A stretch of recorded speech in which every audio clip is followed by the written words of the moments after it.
எனக்கு ஒரு உதவி செய்யணும் அப்படின்னு நம்மளை பார்த்து ஒருத்தர் கேட்குறாருன்னு வச்சுங்களேன், உடனே நாம் அவரை பார்த்து என்ன உதவின்னு கேட்போம். இதுதான் சராசரி மனிதர்களின் இயல்பு. ஆனால் ஒருத்தர் எனக்கு ஒரு உதவி செய்யணும் அப்படின்னு கேட்ட உடனே என்ன உதவின்னு கூட கேட்காம சரி செய்கிறேன் அப்படின்னு ஒத்துக்கிறது இருக்கு பாருங்கள், அது கொஞ்சம் அபூர்வம். அந்த காலத்தில் ஒருத்தர் இருந்தார்.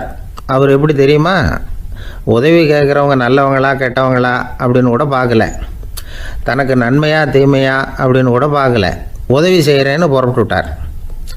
அவர் யார் தெரியுமா? அவர் தான் நல சக்கரவர்த்தி.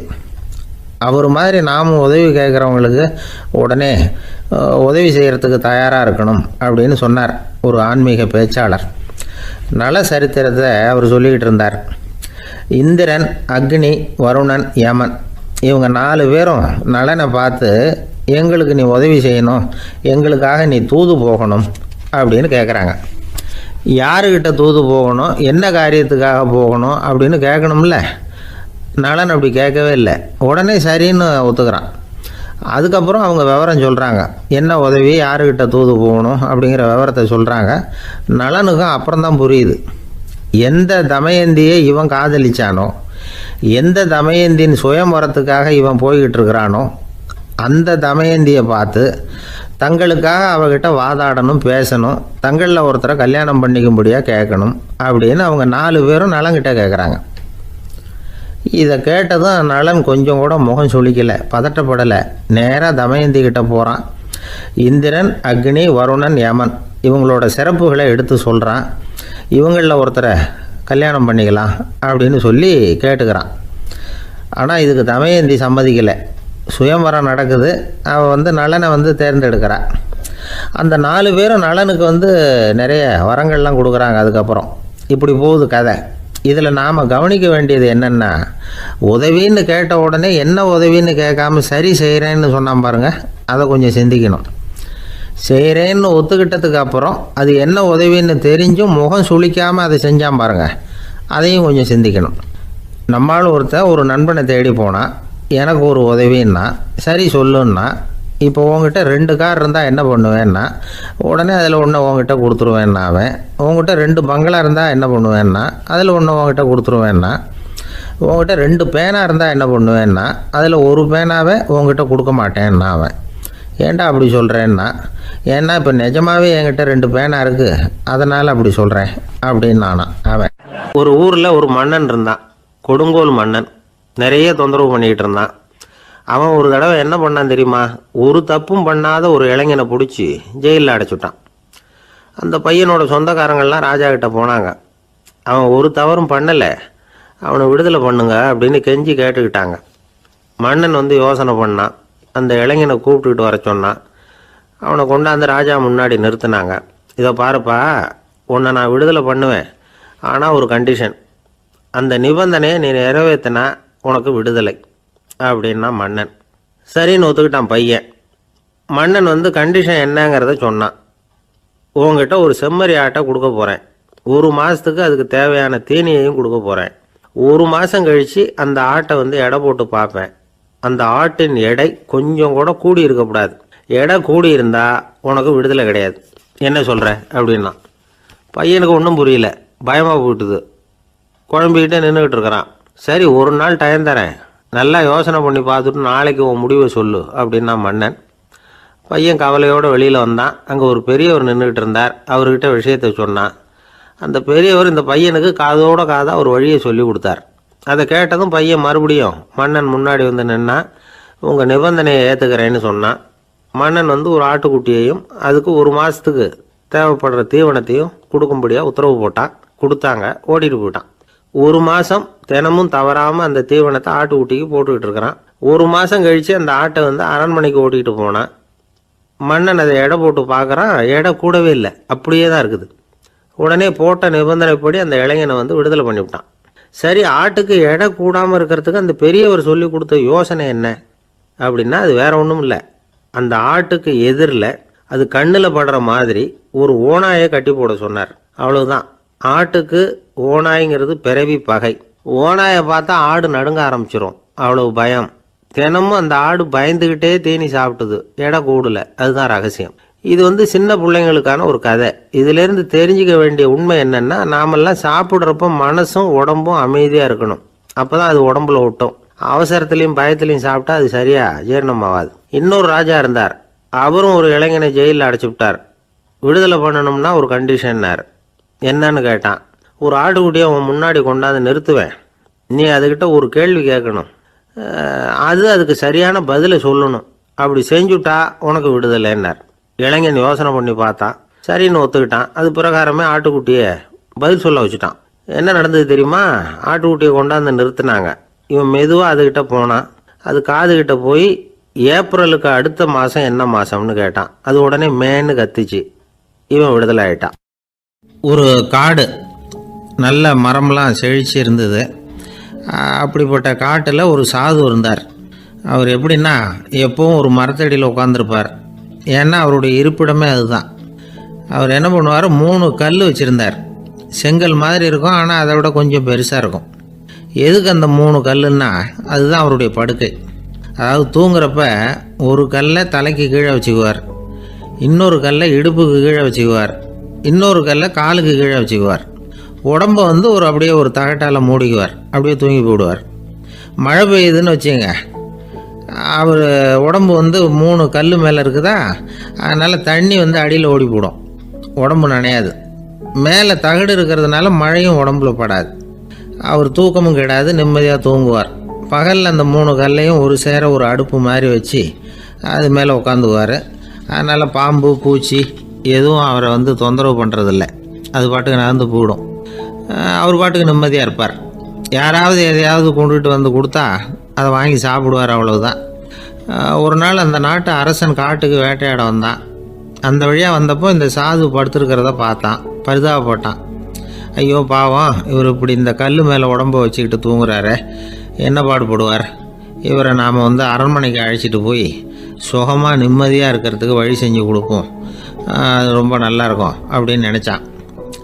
அப்படி நினச்சிக்கிட்டே அரண்மனைக்கு வந்துட்டான். அதுக்கப்புறம் ஒரு பல்லக்கையும் 2 சேவகர்களையும் காட்டுக்கு அனுப்பி அந்த சாதுவை மெதுவாக இங்கே அழைச்சிட்டு வந்துடுங்க அப்படின்னு சொல்லி அனுப்பி வச்சான்.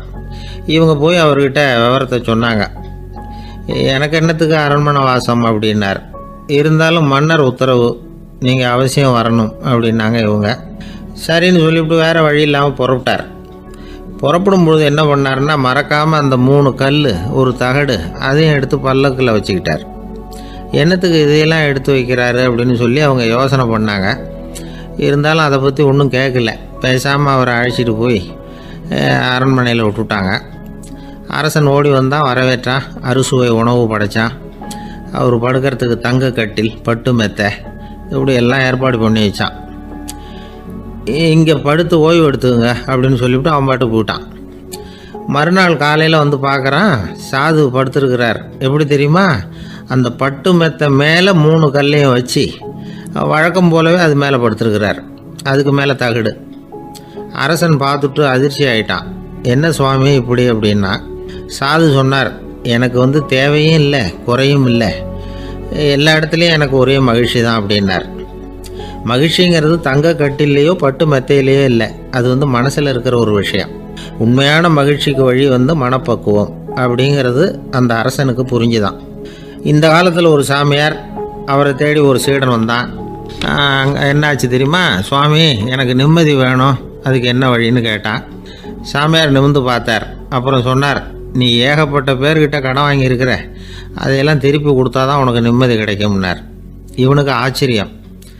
அது எப்படி சாமி, அவ்வளவு கரெக்டாக நான் கடன் வாங்கினதை கண்டுபிடிச்சிங்க அப்படின்னா, உனக்கு கடன் கொடுத்து சாமியாராக போனதே நான் தான்ப்பா, அதனால தான் இந்த கதிக்கு வந்தேன். என்கிட்டயே நிம்மதிக்கு வழி கேட்குறியே, அதுதான்டா வேதனை அப்படின்னாராம் அவர். ஒரு ஊரில் 4 நண்பர்கள் இருந்தாங்க. 4 பேரும் சோம்பேறிகள். 4 பேருக்கும் எந்த வேலையும் செய்யறதுக்கு உடம்பு வளையறதில்ல. இருந்தாலும் சோம்பேறித்தனத்தில் ஒருத்தருக்கு ஒருத்தர் கொஞ்சம் வித்தியாசம் உண்டு. அதுக்கு தகுந்த மாதிரி அவங்களுக்கு பேர் அமைஞ்சு போச்சு. ஒருத்தன் கால் சோம்பேறி, இன்னொருத்தன் அரை சோம்பேறி, அடுத்தவன் 3/4 சோம்பேறி, கடைசி ஆள் முழு சோம்பேறி. இவங்க 4 பேரும் நண்பர்கள். அப்புறம் எப்படி காரியம் நடக்கும்? 4 பேரும் ஒரு வீதியில் அப்படியே நடந்து போய்கிட்டு இருக்கிறாங்க. நல்ல பசி. எங்கேயாவது சோறு போடுவாங்களா அப்படின்னு பார்த்துக்கிட்டே வந்தாங்க. அவங்க வந்த வழியில் ஒரு ரூபா காசு கிடந்தது தரையில். அவங்க கண்ணில் அது பட்டுது. ஆனாலும் அதை குனிஞ்சு எடுக்கணுமே, அதுக்கு சோம்பேறித்தனம். முழு சோம்பேறி பார்த்தான். பக்கத்தில் வந்துக்கிட்டு இருந்த முக்கால் சோம்பேறிக்கிட்ட சொன்னானா, டேய் அதை கொஞ்சம் குனிஞ்சு எடுறா அப்படின்னானா. அவன் என்ன பண்ணான் தெரியுமா, அதுக்கு அடுத்தபடியாக வந்த அரை சோம்பேறிக்கிட்ட சொன்னானா, டேய் நீ அதை கொஞ்சம் குனிஞ்சு எடுறா அப்படின்னானா. அவன் இவனை விட மோசம், அடுத்தவங்ககிட்ட சொல்லியிருக்கிறான். அவனும் குனியறதுக்கு தயாராக இல்லை. ஆக கூடி கடைசியில் யாருமே காசை எடுக்கலை. என்னத்துக்கு அனாவசியமாக உடம்ப வளைச்சிக்கணும் அப்படின்னு எல்லாரும் பேசாமல் வந்துட்டாங்க. அவங்க பாட்டுக்கு நடந்து வந்துக்கிட்டே இருக்கிறாங்க. எதிரில் ஒருத்தன் வாழைப்பழத்தை வண்டியில் வச்சு தள்ளிக்கிட்டே வந்தான். ரூபாய்க்கு 4 பழம்னு கூவி விற்றுக்கிட்டே வர்றான். இப்போ அந்த முழு சோம்பேறி சொன்னானா, டேய் வழியில் கிடந்ததை 1 ரூபா, அதையாவது எடுத்துக்கிட்டு வந்திருந்தா இப்போ இந்த பழத்தை வாங்கி ஆளுக்கு ஒன்று சாப்பிட்லாமே அப்படின்னானா. ஆமாம் சாப்பிட்ருக்கலாமே அப்படின்னாங்களாம் மற்றவங்களும். ஆனாலும் திரும்பி போய் அதை எடுக்கணும்னு யாருக்கும் தோணலை. பேசாமல் சோர்ந்து போய் நடந்து வந்தாங்களாம். இருட்டி போச்சு. வழியில் ஒரு கோவில். சரி இங்கேயே படுத்து தூங்குவோம் அப்படின்னா ஒருத்தன். அதுதான் சரின்னாங்க மற்றவங்களும். அப்படியே மண்டபத்தில் படுத்துட்டாங்க. கோவில் அர்ச்சகர் வேலையெல்லாம் முடிச்சு விட்டு வெளியில் வந்திருக்காரு. இவங்கள பார்த்தாராம். ஏன் இப்படி சோர்ந்து போய் கிடக்குறீங்க அப்படின்னு விசாரிச்சிருக்காரு. 2 நாளாச்சுங்க நாங்கள் சாப்பிட்டு அப்படின்னாங்களாம். அவர் உடனே ஐயோ பாவம் அப்படின்னு சொல்லி பானை, விறகு, அரிசி, தண்ணி எல்லாம் கொடுத்து நீங்களே சமையல் பண்ணி சாப்பிட்டுக்குங்க அப்படின்னு சொல்லிவிட்டு போயிட்டார். இந்த 4 பேருக்கும் சமையல் பண்ணி சாப்பிட்ணும்னு ஆசையாக தான் இருந்தது. ஆனால் அடுப்பு பற்ற வைக்கணுமே, அதுக்கு தீப்பெட்டி வேணுமே. தீப்பெட்டி இல்லை. இப்போ முழு சோம்பேறி ஆரம்பித்தான். அடுத்தவனை பார்த்து, டேய் கடைக்கு போய் ஒரு தீப்பெட்டி வாங்கிட்டு வாயேன் அப்படின்னு நானா. அவன் வழக்கம் போல் அடுத்தவங்ககிட்ட சொல்லியிருக்கான். அவன் அதுக்கு அடுத்தவங்ககிட்ட சொல்லியிருக்கிறான். கடைசியாக கால் சோம்பேறிக்கிட்ட வந்து சேர்ந்தது. அவனும் அது நம்மால் முடியாது அப்படின்னு பேசாமல் இருந்துட்டான். இப்போ தீப்பெட்டி வேணுமே, அதுக்கு என்ன பண்ணுறது? அவங்களுக்குள்ளே பேசி ஒரு முடிவுக்கு வந்தாங்களாம். அதாவது யார் முதல்ல வாயை திறந்து பேசுகிறாங்களோ அவங்க தான் தீப்பெட்டி வாங்கிறதுக்கு போகணும் அப்படின்னு. அவ்வளவுதான். உடனே 4 பேரும் வாயை கெட்டியாக மூடிக்கிட்டு படுத்துக்கிட்டாங்க. அவங்க சமையல் பண்ணி சாப்பிட்டாங்களா என்ன அப்படிங்கிறது அர்ச்சகருக்கு தெரியல. சரி பார்த்துட்டு வரலாமேன்னு வந்தார். வந்து பார்க்குறாரு, இவங்க 4 பேரும் அசையாமல் படுத்து கிடக்குறாங்க. அர்ச்சகர் பயந்துட்டார். ஒருவேளை பசி தாங்காமல் செத்து போட்டாங்களோ அப்படிங்கிற பயம், அல்லது நாம் கொடுத்த உணவுப் பொருளில் ஏதாவது விஷம் கலந்துருக்குமோ அப்படின்னும் பயந்தார். அப்படின்னா நம்ம மேலே பழி வந்துருமே அப்படின்னு நினச்சி நடுங்க ஆரம்பிச்சிட்டார். அப்புறம் அவரும் ஒரு முடிவுக்கு வந்தாராம். கோவிலுக்கு பக்கத்துலேயே ஒரு பெரிய குழி இருந்தது. அதில் ஒவ்வொருத்தரையாக இழுத்துக்கிட்டு போய் போட்டார். கொஞ்சம் மண்ணை தள்ளினார். காலால் மிதித்தார். அவர் மிதித்த மிதி ஒருத்தன் அடி வயத்தில் போட்டுவிட்டுது. அவன் உடனே வலி தாங்காமல் ஐயோ அம்மான்னு அலறினான். உடனே நடந்தது என்ன தெரியுமா? மற்ற 3 பேரும் துள்ளி எழுந்திரிச்சாங்களாம். அவனை பார்த்து நீ தாண்டா தீப்பெட்டி வாங்க போகணும், நீ தாண்டா வாங்க போகணும், நீ தான் சத்தம் போட்ட அப்படின்னு சொல்லி ஆரம்பிச்சிட்டாங்களாம். அர்ச்சகர் பார்த்தார். இது பேய் மாதிரி தெரியுதுன்னு நினச்சிக்கிட்டு ஒரே ஓட்டமாக ஓடி போட்டாராம். கிராமப்புறங்களில் இப்படி ஒரு கதையை சொல்கிறது உண்டு. சோம்பல்ங்கிறது நம்ம முன்னேற்றத்துக்கு பெரிய தடை அப்படிங்கிறத நாம் புரிஞ்சுக்கணும். அதுதான் இந்த கதை சொல்கிற நீதி. ஒரு பள்ளிக்கூடத்தில் ஒரு புதுமையான போட்டி நடந்துதான். அதாவது சோம்பேறித்தனத்துக்கு பரிசு. அதில் 2வது பரிசு யாருக்குன்னு அறிவித்தாங்க. ஒரு பையன் எழுந்திரிச்சு மெதுவாக நடந்து போய் பரிசை வாங்கிட்டான். அடுத்தது முதல் பரிசு யாருக்கு அப்படின்னு அறிவிச்சாங்களாம். அவன் கடைசி வரிசையிலேருந்து கத்தனானா, ஐயா அதையும் அந்த பையன் மூலமாகவே கொடுத்து அனுப்பி வச்சுருங்க, இங்கே வந்தது நான் வாங்கிக்கிறேன் அப்படின்னானா. காஞ்சிபுரத்தில் பல்லவ ராஜா ஒரு கோவில் கட்டினார், கைலாசநாதர் கோவில். அதுக்கு கும்பாபிஷேகம் பண்ணுறதுக்கு ஒரு நாள் குறிப்பிட்டு அதுக்கு வேண்டிய ஏற்பாடுகள்லாம் பண்ணினார். முதல் காரியமாக கடவுளை வேண்டிக்கிட்டார். நீங்கள் இந்த கும்பாபிஷேகத்துக்கு நேரில் வந்து கலந்துக்கணும்னார். கடவுள் அந்த ராஜா கனவுல வந்தார். நீ கும்பாபிஷேகம் வச்சிருக்கிற அதே நாளில் அதே நேரத்தில் எனக்கு இன்னொரு ஊரில் ஒரு கும்பாபிஷேகம் இருக்குது, அதுக்கு போக வேண்டியிருக்கு. அதாவது திருநின்ற ஊரில் என்னுடைய பக்தர் ஒருத்தர், அவரும் ஒரு கோயில் கட்டி கும்பாபிஷேகம் செய்கிறார். நான் அதுக்கு போக வேண்டியிருக்கு, அதனால் உன்னுடைய தேதியை நீ மாற்றி வச்சுக்கோ அப்படின்னார். கடவுள் தான் எங்கேயும் இருக்கிறவராச்சே, அவர் நினச்சா 2 இடத்துலையும் இருந்து கோயில் கும்பாபிஷேகத்தை நடத்த முடியாதா? ஏன் அப்படி செய்யலை? அது ஒரு முக்கியமான காரணத்துக்காகத்தான். திருநின்ற ஊரில் இருந்த பூசலாருங்கிற அந்த அடியாரின் பெருமையை இந்த உலகத்துக்கு எடுத்து காட்டணுங்கிறதுக்காகத்தான் கடவுள் அந்த ராஜா கிட்ட அப்படி சொன்னார். சரி, அந்த அடியார் அப்படி என்னதான் பெருசாக கோயில் கட்டி விட்டார்? ராஜா கட்டின கோயிலை விட பெருசா? அவர் கட்டினது கருங்கல்லாலேயோ மண்ணாலேயோ மரத்தாலேயோ இல்லை. அவர் கட்டின கோயில் வேறு மாதிரி. அது மனசால் கட்டின கோயில், மனசுக்குள்ளே இருக்கிற கோவில், மனக்கோவில். அந்த அடியார் தன்னோட மனசுக்குள்ளே மாதக்கணக்காக ஒவ்வொரு கல்லாக சேர்த்து கட்டின கோவில். இந்த விஷயம் ராஜாவுக்கு தெரியாது. அவர் என்ன நினச்சிட்டாரு, அது நாம் கட்டின கற்கோயிலை விட ரொம்ப பெருசாக இருக்கும் போல இருக்கு அப்படின்னு நினச்சிட்டார். சரி, அப்பேற்பட்ட அந்த கோயிலை தரிசனம் பண்ணிவிட்டு வருவோம் அப்படின்னு நினச்சி ராஜா திருநின்ற ஊருக்கு போகிறார். அங்கே போய் பார்த்தா கோயிலையும் காணும், ஒன்றையும் காணும். கடைசியில் பூசலார் கட்டின மனக்கோவில் தான் அதுங்கிறத அவர் புரிஞ்சுக்கிறார். உடனே அந்த அடியாரின் காலில் விழுந்து வணங்குறார். அவரோ, இது மனசால முயன்ற கோவில், இதுக்கு இத்தனை பெருமையா அப்படின்னு ஆச்சரியப்படுறார். இதில் ஆச்சரியப்படுறதுக்கு ஒன்றும் இல்லை.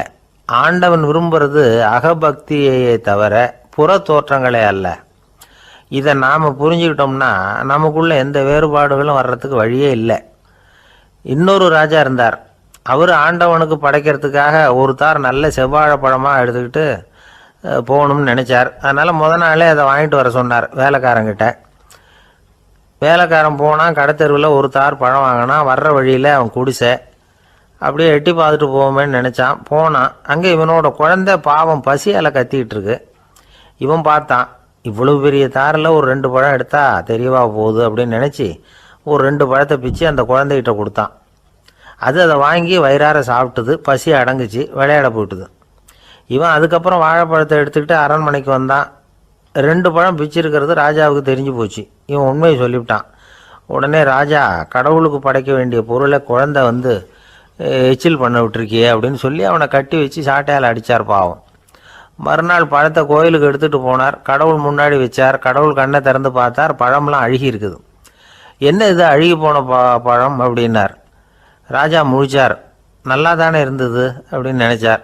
அப்போ கடவுள் அந்த ராஜா கிட்ட சொன்னாராம், இதை பார்ப்பா, இந்த தாரில் 2 பழம் தான் நல்ல பழம். அந்த 2 பழங்களையும் நேற்றுக்கே நான் சாப்பிட்டுட்டேன் அப்படின்னாராம். அப்போ தான் ராஜாவுக்கு புரிஞ்சுது, ஏழை குழந்தையின் பசியை தீர்க்கறதுக்காக உதவுன அந்த 2 பழம்தான் இறைவன் சாப்பிட்ட பழம்னு. இறைவன் இருக்கிற இடம் எது? இதுதான். ஒரு ஊரில் ஒரு குரு இருந்தார், ஜென் குரு. அவரை தேடிட்டு ஒரு மன்னர் வந்தார். வந்தவர் ஜப்பான் மன்னர். தோட்டக்கலையை பற்றி தெரிஞ்சுட்டு போகிறதுக்காக அவர் வந்தார். எப்படி தோட்டம் அமைக்கிறது அப்படிங்கிறத பற்றி அந்த குரு விவரமாக சொல்லி கொடுத்தாரு. 1 நாள் 2 நாள் இல்லை, 3 வருஷம் கற்றுக் கொடுத்தார். அதுக்கப்புறம் சொன்னார், நான் கற்றுக் கொடுத்துட்டேன், இனிமேல் நீங்கள் போகலாம், போய் தோட்டம் அமைக்கலாம். அதுதான் உங்களுக்கு பரிசை. தோட்டம் அமைச்ச பிறகு சொல்லி அனுப்புங்க, நான் பார்க்குறேன். நீங்கள் இங்கே என்னவெல்லாம் கற்றுக்கிட்டீங்களோ அதையெல்லாம் அங்கே செயல்முறையில் செஞ்சு காட்டுங்க அப்படின்னு சொல்லி அனுப்பி வச்சார். மன்னர் போனார். அரண்மனைக்கு பக்கத்திலேயே ஒரு பெரிய தோட்டத்தை உண்டு பண்ணினார். அழகான மரங்களையும் செடிகளையும் உருவாக்கினார். கிட்டத்தட்ட 1000 தோட்டக்காரர்களை பயன்படுத்தி 3 வருஷங்கள் முயற்சி பண்ணி அந்த அழகான தோட்டத்தை உருவாக்கினார். குருகிட்ட இருந்து செய்தி வந்தது, நாளைக்கு தோட்டத்தை பார்க்குறேன் அப்படின்னு. மன்னர் உடனே சுறுசுறுப்பாயிட்டார். முதல் நாளே தோட்டத்தை சுத்தப்படுத்தினார். ராத்திரி பூரா யாரும் தூங்கலை. எல்லாருக்கும் தோட்டத்தை ஒழுங்குபடுத்துகிற வேலை. அது அந்தந்த இடத்துல ஒழுங்காக இருக்குதா அப்படின்னு சரி பார்த்தாங்க. ஒரு தவறும் இல்லாத வகையில் அதை ஒழுங்குபடுத்தினாங்க. மறுநாள் குரு வந்தார், தோட்டத்தை பார்த்தார். அவருக்கு கோபம் வந்துட்டுது. மன்னருக்கு ஆச்சரியம், எப்பவும் சிரிச்சுக்கிட்டே இருக்கிறவர் இப்போ எப்படி இருக்கிறாரே அப்படின்னு. மெதுவாக குருக்கிட்ட போய், எல்லாம் சரியாக தானே இருக்குது அப்படின்னார். எல்லாம் சரிதான், ஆனாலும் எங்கே அந்த பொன்னிற காற்று அப்படின்னார். உதிர்ந்த இலைகள், பொன் மஞ்சள் நிற இலைகள் காற்றில் அப்படி புரண்டு ஓடுவதை நான் பார்க்க முடியவில்லையே அப்படின்னாராம். அது இல்லாமல் இந்த தோட்டம் உயிரோட்டம் உள்ளதாக இருக்காது, இதில் பாடல் இல்லை, ஆடல் இல்லை, அதெல்லாம் இல்லாமல் இந்த தோட்டம் ரொம்பவும் செயற்கையாக தெரியுதேன்னாராம். மன்னர் இப்போ தான் யோசனை பண்ணார். கீழே கிடந்த காஞ்சி போன இலைகள் மட்டும் இல்லை, மரத்தில் இருந்த காஞ்சி போன இலைகளையும் அப்புறப்படுத்தி சுத்தமாக வச்சிருக்கிறார். இறப்பும் வாழ்க்கையினுடைய ஒரு பகுதி தான். மரணம்ங்கிறது வாழ்க்கைக்கு எதிரானது அல்ல, அதை நிரப்பும் ஒரு பகுதி தான் அது. மரணம் இல்லையில் வாழ்க்கையே இல்லை அப்படிங்கிறது பெரியவங்க கருத்து. இப்போ அந்த தோட்டம் அழகாக தான் இருக்குது, இருந்தாலும் அது ஒரு ஓவியம் மாதிரி உயிர் இல்லாமல் இருக்கு. குரு ஒரு வாளியை கையில் எடுத்துக்கிட்டார். தோட்டத்தை விட்டு வெளியில் போனார். ஏற்கனவே வீசி எறிந்த அந்த சருகுகளை எல்லாம் அள்ளி கொண்டுகிட்டு வந்தார். உள்ள எல்லா இடங்கள்லையும் அதை வீசினார். உடனே காற்று அந்த காய்ந்த சருகுகளையும் பழுத்த இலைகளையும் அசைக்க ஆரம்பிச்சுட்டுது. இப்போ அங்கே சலசல சத்தம், சங்கீதம், இலைகளின் நடனம், ஓவியம் மாதிரி இருந்த அந்த தோட்டத்துக்கு இப்போ உயிர் வந்துட்டுது. இதுதான் அந்த பொன்னான காற்று அப்படின்னாராம் குரு. மன்னருக்கு புரிஞ்சுது. மிகப்பெரிய ஜென் கேள்வி ஒன்று உண்டு. உம்மான் அப்படிங்கிற ஒரு பெரிய குருவை பார்த்து துறவி ஒருத்தர் கேட்டாராம், இலைகள் எல்லாம் கீழே விழுந்து மரங்கள் மொட்டையாக இருக்கும் பொழுது என்ன நடக்கும்? இதுதான் கேள்வி. இதுக்கு உம்மான் சொன்ன பதில் பொன்னான காற்று, தி கோல்டன் விண்ட் அப்படின்னாராம். இதுக்கு என்ன விளக்கம்னா, உன்னுடைய எண்ணங்கள் எல்லாம் உன்னுடைய மனசிலிருந்து கீழே விழுந்து உனது உள்ளுணர்வானது மொட்டையாக நிற்கும் நிலைதான் அது. உனது வேர்களின் அருகில் காற்று வீசுகிறது. எல்லா எண்ணங்களும் உன்னிலிருந்து வெகு தூரத்துக்கு புரண்டு கொண்டே சென்று விடுகிறது. நீ அவற்றை கடந்து விட்டால் நீ அவைகளுக்கெல்லாம் மேலெழுந்து கீழே பார்ப்பவனைப் போல நிற்க ஆரம்பித்து விடுவாய். அதுதான் தியானம் என்பது அப்படின்னு சொல்றாங்க. தியானம்ங்கிறது எண்ணத்துக்கு எதிரானதில்லை. தியானம்ங்கிறது எண்ணங்களை கடந்து செல்வது தான். அதுக்கப்புறம் நாம பொன்னிற காற்றுல ஆட ஆரம்பிச்சிருவோம். இதுதான் பெரியவர்கள் சொல்றது. என்கிட்ட ஒருத்தர் தோட்டம் அமைக்கணும்னு யோசனை கேட்டு வந்தார். எல்லாம் சொல்லி கொடுத்தேன். செடிகள்லாம் செழிப்பாக வளரணும்னா வேர் காயாமல் பார்த்துக்குங்க, தினமும் தண்ணி விடுங்க அப்படின்னு சொல்லி அனுப்பி வச்சேன். ஒரு மாதம் கழிச்சு ஒரு தோட்டத்தை பார்க்கறதுக்காக போனேன். போய் பார்த்தா எல்லா செடியும் வாடி கிடக்குது. என்னங்க இப்படி பண்ணிவிட்டீங்கன்னு. நீங்கள் சொன்னபடி தான் செஞ்சேன்னார். என்ன செஞ்சீங்கன்னு கேட்டேன். வேர் காயாமல் பார்த்துக்க சொன்னீங்க, தினமும் ஒரு தடவை எல்லா செடியையும் ஒவ்வொன்றா பிடுங்கி பார்த்து வேர் காயாமல் இருக்கா அப்படின்னு பார்த்துட்டு அதுக்கப்புறம் தண்ணி பாய்ச்சினேன், அவ்வளவுதான் அப்படின்னார். ஒரு ஊரில் ஒரு புகழ்பெற்ற பத்திரிகையாளர் இருந்தார். அவர் ஒரு நாள் திடீர்னு இறந்து போயிட்டார். அதுக்கப்புறம் நேராக சொர்க்கத்துக்கு போனார். சொர்க்கத்தின் வாசலில் நின்றுக்கிட்டு இருந்த ஒருத்தர் அவரை தடுத்தார். இதை பாரு, ஏற்கனவே இங்கே 12 பத்திரிகையாளர்கள் இருக்கிறாங்க, அவங்களுக்கே இங்கே வேலை இல்லை. அதுக்கு என்ன காரணம்னா, சொர்க்கத்தில் திடுக்கிடும் செய்திகள்லாம் ஒன்றும் கிடையாது. அப்படி என்ன இருக்க போகுது? இங்கே எல்லாம் அது ஒழுங்காக நடந்துக்கிட்டு இருக்கோம். எல்லாம் ஒழுங்காக நடந்தால் பத்திரிகைகளுக்கு சுவாரஸ்யமான கொலை, கொள்ளை, தீ வைப்பு இது மாதிரி எதுவும் இங்கே இல்லை. ஏற்கனவே இங்கே இருக்கிறவங்க எல்லாரும் மரத்தடியில் உட்காந்துக்கிட்டு தியானம் பண்ணிகிட்டு இருக்கிறாங்க. அந்த ஒரே செய்தி தான் தினமும் இங்கே வந்துக்கிட்டு இருக்குது. அதை படிக்கிறதுக்கே இங்கே ஆள் கிடையாது. அதனால் நான் என்ன சொல்கிறேன்னா, நீ பேசாமல் நரகத்துக்கே போயிடு. அங்கே எவ்வளவோ நிகழ்ச்சிகள் நடந்துக்கிட்டு இருக்கு. அங்கே தான் அதிகமான பத்திரிகையாளர்கள் தேவைப்படுறாங்க. அங்கே உனக்கு நிறைய வேலை இருக்கும். அதை செய்கிறதில்ல நீயும் மகிழ்ச்சியாக இருக்கலாம் அப்படின்னு சொன்னாராம். அங்கே அந்த சொர்க்கத்தின் வாசலில் நின்றுக்கிட்டு இருந்தவர். இந்த பத்திரிகையாளர் அங்கேயே நின்று கொஞ்சம் யோசனை பண்ணார். இவருக்கு சொர்க்கத்திலே இருக்கணும்னு தான் ஆசை. அதனால் மெதுவாக அவர்கிட்ட பேசினாராம். ஐயா, என்னை ஒரு 24 மணி நேரம் இங்கே உள்ளே இருக்கிறதுக்கு அனுமதி கொடுங்க. இங்கே இருக்கிற பல பத்திரிகையாளர்களை எனக்கு தெரியும். அவங்களில் சில பேரை சமாதானப்படுத்தி மெதுவாக பேசி நரகத்துக்கு அனுப்பி வச்சுட்றேன். நான் இங்கே இருந்துக்கிறேன். உங்கள் கணக்குப்படி 12 பேருக்கு மேலே இங்கே தாண்டாது, அப்படி பார்த்துக்கிறேன் அப்படின்னாராம். அவரும் யோசனை பண்ணி பார்த்துட்டு, சரி அப்படியே உனக்கு அனுமதி கொடுக்குறேன், ஆனால் ஒரு விஷயம், 24 மணி நேரம் தான் அனுமதி, அதுக்குள்ளே எல்லாம் நடக்கணும் அப்படின்ட்டுருக்கார். சரின்னு சொல்லிவிட்டு இந்த பத்திரிகையாளர் உள்ளே போனார். யோசனை பண்ணார். திட்டம் போட்டு ஒரு பொருளையை கிளப்பி விட்டார். சக பத்திரிகையாளர்கள் எல்லாம் கூப்பிட்டு சொன்னாராம், இதை பாருங்க, நரகத்தில் ஒரு பெரிய தினசரி பேப்பரை கொண்டுகிட்டு வர்றதுக்காக திட்டம் போட்டுக்கிட்டு இருக்காங்க. அதுக்கு பல அதிகாரிகள் தேவைப்படுறாங்க. நிறைய சம்பளம் கிடைக்கும். யார் யாரெல்லாம் நரகத்துக்கு போக ஆசைப்படுறாங்களோ அவங்கெல்லாம் போகலாம் அப்படின்னு ஒரு பொருளையை கிளப்பி விட்டார். 24 மணி நேரம் கழித்து வாசல் பக்கம் போனார். அங்கே இருந்தவர்கிட்ட எத்தனை பேர் வெளியேறினாங்கன்னு விசாரிச்சாராம். அப்போ அவர் இவரை, நீ வெளியே போகக்கூடாது, முதல்ல உள்ளே தான் இருக்கணும் அப்படின்னு தடுத்தாராம். அப்புறம் சொன்னாராம், நீ சொன்ன செய்தியை கேட்டதும் இங்கே இருந்த எல்லா பத்திரிகையாளர்களுமே நரகத்துக்கு போயிட்டாங்கப்பா, உள்ளே யாருமே இல்லை, அதனால் நீ உள்ளே இருக்கலாம் அப்படின்னாராம். இதை கேட்டதும் இந்த பத்திரிகையாளரே குழம்பி போயிட்டார். ஒருவேளை உண்மையிலேயே நரகத்தில் புதுசாக பத்திரிகை ஏதாவது ஆரம்பிக்க போகிறாங்களோ அப்படின்னு அவரே நினைக்க ஆரம்பிச்சிட்டாராம். அப்புறம் சொன்னாராம், ஐயா என்னை விட்டுருங்க, நான் நரகத்துக்கே போயிடுறேன், அங்கே ஏதோ விசேஷம் இருக்கணும் அப்படின்னாராம். இல்லைன்னா இத்தனை பேரும் ஒட்டுமொத்தமாக அங்கே போகிறதுக்கு சான்ஸே இல்லை, என்னை தடுக்காதீங்கன்னு கெஞ்ச ஆரம்பிச்சிட்டாராம். மற்றவங்க நம்பணுங்கிறதுக்காக ஒரு பொருளையை கிளப்பி விட்டார். கடைசியில் தானே அந்த பொருளைக்கு ஆளாயிட்டார். அதாவது பிறரை ஏமாற்றிய அவரது மனம் கடைசியில் அவரையே ஏமாற்ற ஆரம்பிச்சுட்டு பாருங்க. நீங்கள் இப்படி அடுத்தவங்களை ஏமாத்துறதுக்கு உங்கள் மனசை பழக்கப்படுத்துறீங்க, ஆனால் கடைசியில் அதனால் நீங்களே ஏமாற்றப்படுகிறீர்கள் அப்படிங்கிறது பெரியவர்களுடைய புத்திமதி. அதனால் உங்கள் மனசுக்கிட்ட ரொம்ப எச்சரிக்கையாக இருங்கோ அப்படிங்கிறாங்க. நம்ம ஆளுங்க அங்கே போய் என்ன சொல்லுவாங்கன்னா, இந்த பாரு அங்கே போகாத இங்கே போகாதேன்னு பயமுறுத்துறது உண்டு. சில பேர் அங்கே பேய் இருக்குது, பிசாசு இருக்குது அப்படின்னு பொருளையை கிளப்பி விடுறது உண்டு. இருட்டு நேரம் காட்டு வழியாக ஒருத்தன் போய்கிட்டு இருக்கிறான். அங்கே பேய் பிசாசு நடமாட்டம் இருக்கிறதாக வதந்தி. இவன் பயந்துக்கிட்டே வேகமாக போகிறான். காடு முடிஞ்சு மெயின் ரோட்டுக்கு வந்து சேர்ந்தான். அப்பாடா, ஒரு பஸ்ஸு நின்றுட்டு இருக்கு தனியாக. இருட்டில் லேசாக தெரிஞ்சுது. ஓடி போய் ஏறி உள்ளே உட்காந்துக்கிட்டான். பயந்துக்கிட்டே போனவன் அப்புறம் தான் தெரியுது உள்ள யாருமே இல்லை, டிரைவரும் இல்லை, கண்டக்டரும் இல்லை, வேற யாரும் இல்லை. இவனுக்கு பேய் பயம் அதிகமாக ஊட்டுது. ஏன்னா நடு ராத்திரி. இந்த நேரம் பார்த்து அந்த பஸ்ஸு தானே நகர ஆரம்பிச்சுதான். இவனுக்கு இன்னும் பயம் அதிகமாக போட்டுது. ஏன்னா டிரைவர் சீட்டு காலியாக இருக்குது, பஸ்ஸு நகருது. இவன் உடம்பு பூரா நடுங்க ஆரம்பிச்சுட்டுது. வீல்னு கத்தலாமான்னு பார்த்தான். அந்த நேரம் பார்த்து அவன் தோளில் ஒரு கை விழுந்துதான். திடுக்கிட்டு திரும்பி பார்த்துருக்குறான். அங்கே டிரைவர் நிற்கிறார். அவர் சொன்னாராம், ஏன்பா ஏற்கனவே பஸ்ஸு பிரேக் டவுன், நாங்கள்லாம் பின்னாடி இறங்கி நின்று தள்ளிட்டு இருக்கிறோம், நீ மட்டும் ஜாலியாக ஏறி உக்காந்துக்கிட்டியா, இறங்கி வந்து தள்ளப்பா அப்படின்னாராம். ஒரு ஜென் துறவி, அவருக்கு ரொம்ப வயசாயிட்டுது, கடைசி காலம். நண்பர்களெல்லாம் கூப்பிட்டார்.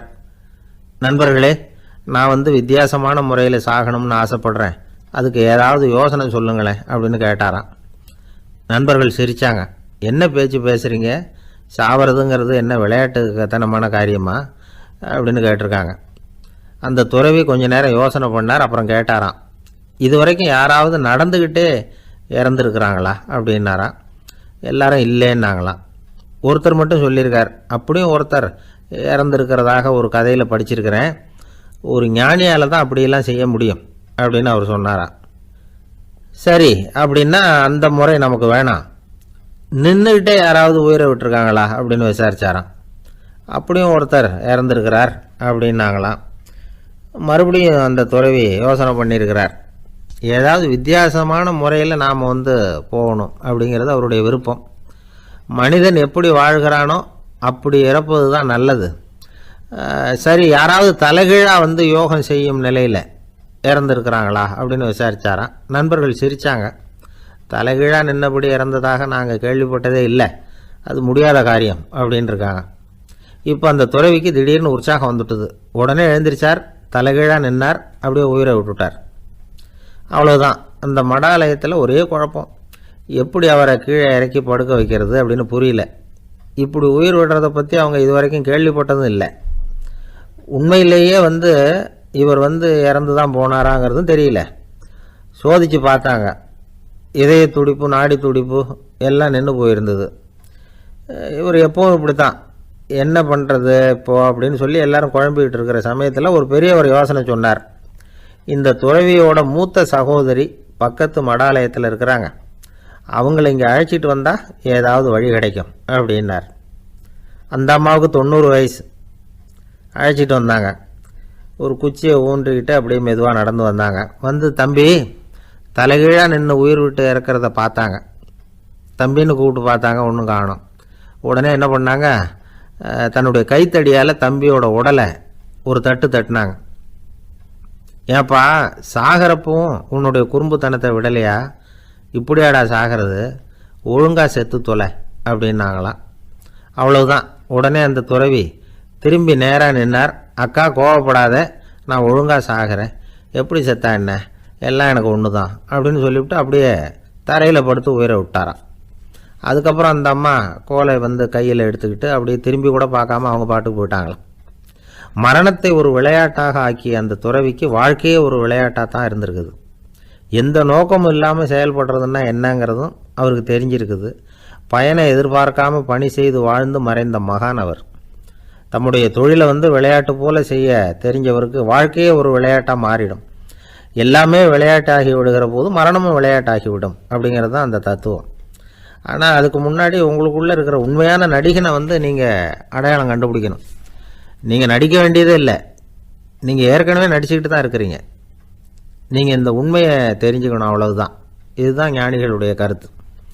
வாழ்க்கையை சரியாக புரிஞ்சுக்கிட்டா எல்லாமே நடிப்புங்கிறது புரியும். கல்யாண பத்திரிக்கை அனுப்பியிருந்தேனே, ஏன்டா வரலன்னு கேட்டான் ஒருத்தன்.